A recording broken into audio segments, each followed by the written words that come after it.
Hello, my friends. I'm truly happy that you're here with me today.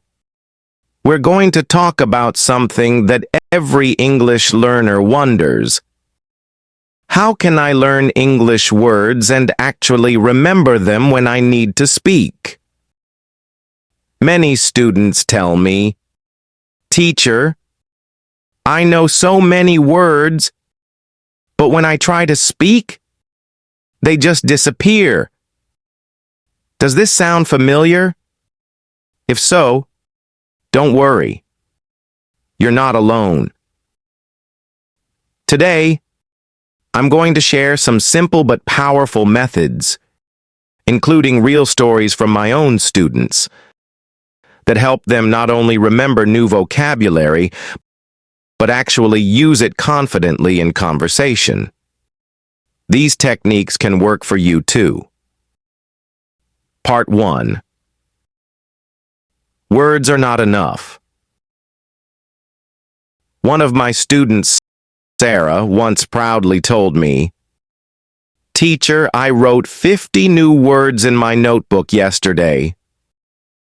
But when I asked her to recall them the next day, she only remembered 3.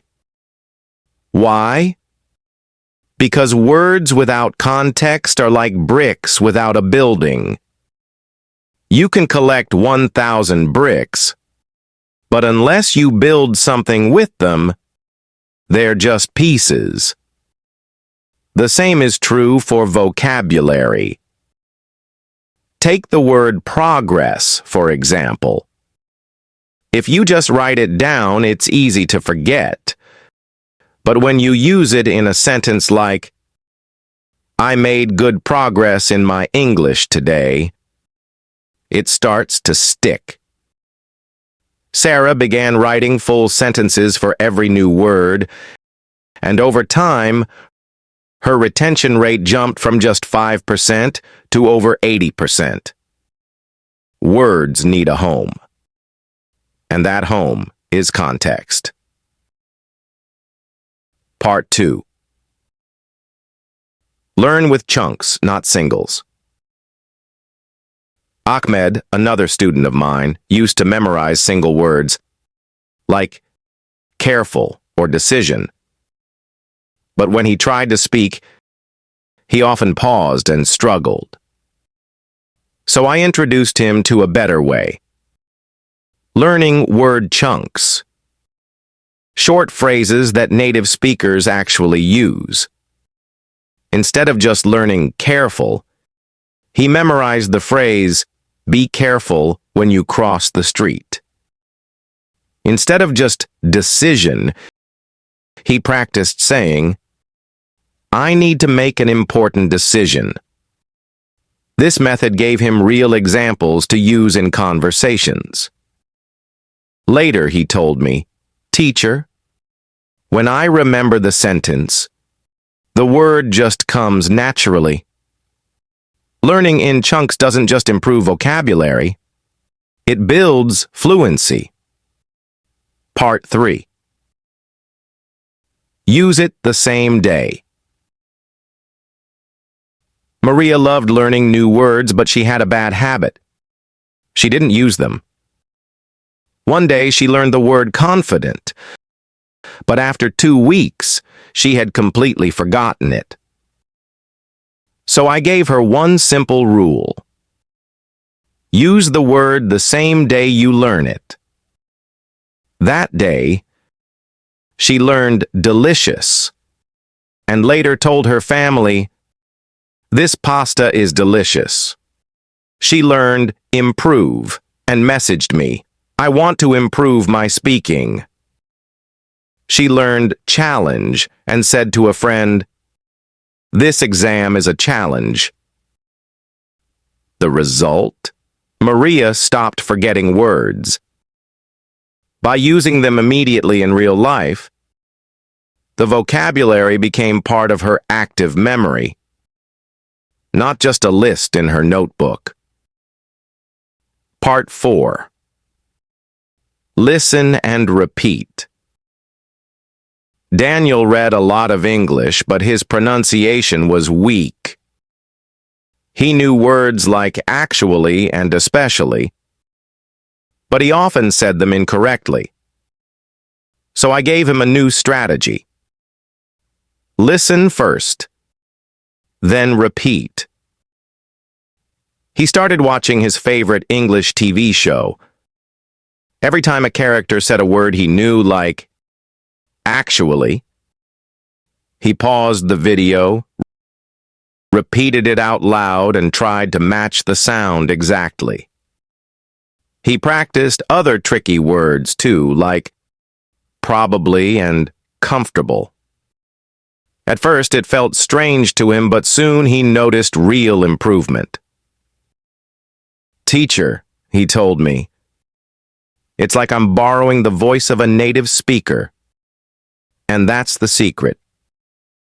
Babies learn language by listening and copying. You can too. Part 5. Connect with stories. Fatima, another student, once told me, "Teacher, I just can't remember long vocabulary lists." So I asked her a simple question. "Do you enjoy stories?" She smiled and said, "Yes." I gave her 5 random words. Train, late, ticket, coffee, tired. Together we made a short story. Yesterday I took a train. My ticket was expensive. The train was late. I bought a coffee. I felt tired. Fatima laughed. And the next day, she remembered every word. After that, she started creating her own short stories with new words about school, friends, and travel. Suddenly, learning vocabulary became enjoyable and easy. When words are part of a story, they're no longer random. They become memorable. Part 6. Review smartly, not endlessly. Question for you.